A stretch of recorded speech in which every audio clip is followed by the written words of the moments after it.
Et ils viennent à Bethsaïde, et on lui amène un aveugle, et on le prie de le toucher. Ayant pris la main de l'aveugle, il le conduisit hors du bourg. Marc 8, verset 22. Marc 7, verset 22.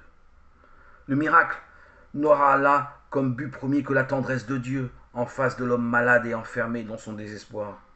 Dieu, à travers Jésus, prend la main de l'homme souffrant. Il ne se contente pas de ce geste d'amitié. Il s'isole avec lui pour lui parler cœur à cœur, loin des témoins gênants. S'instaure alors le dialogue entre l'homme blessé et le Fils de l'homme, où Dieu nous rejoint dans notre sensibilité.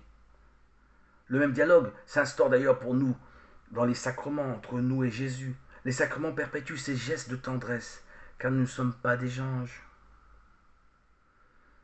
Et après lui avoir craché sur les yeux et lui avoir imposé les mains, il lui demandait si tu vois quelque chose. Ayant commencé à voir, il disait je vois les hommes, car je les aperçois semblables à des arbres qui marcheraient. Ensuite, il lui imposa de nouveau les mains sur ses yeux, et il regarda fixement, et il fut rétabli. Et il voyait tout distinctement, et il l'envoya chez lui en disant n'entre pas dans le bourg. Marc 8, 23, 27. Il donne donc la main à cet aveugle et le conduit hors du bourg dans un geste plus qu'amical.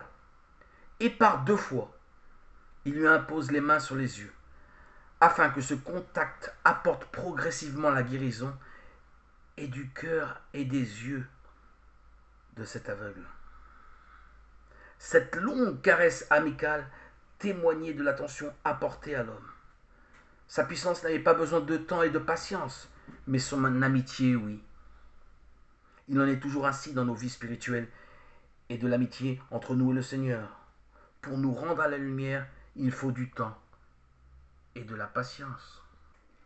La maladie nous bloque contre Dieu. Pourquoi permettre le mal? Et pourtant, créer l'homme, c'est permettre le mal, mais aussi permettre à des êtres fragiles d'entrer dans la splendeur de Dieu et dans son amitié. Un miracle, comme celui de l'aveugle de Bethsaïde, nous montre à l'évidence que Dieu, à travers Jésus, nous prend par la main pour nous guérir bien au-delà des guérisons médicales. Jésus, le Fils de l'homme, ne peut supporter la maladie. Sa main cherche la nôtre pour nous conduire au-delà du mal. Cette guérison est comme une prémonition dans la foi qui ouvre nos yeux sur les vérités éternelles.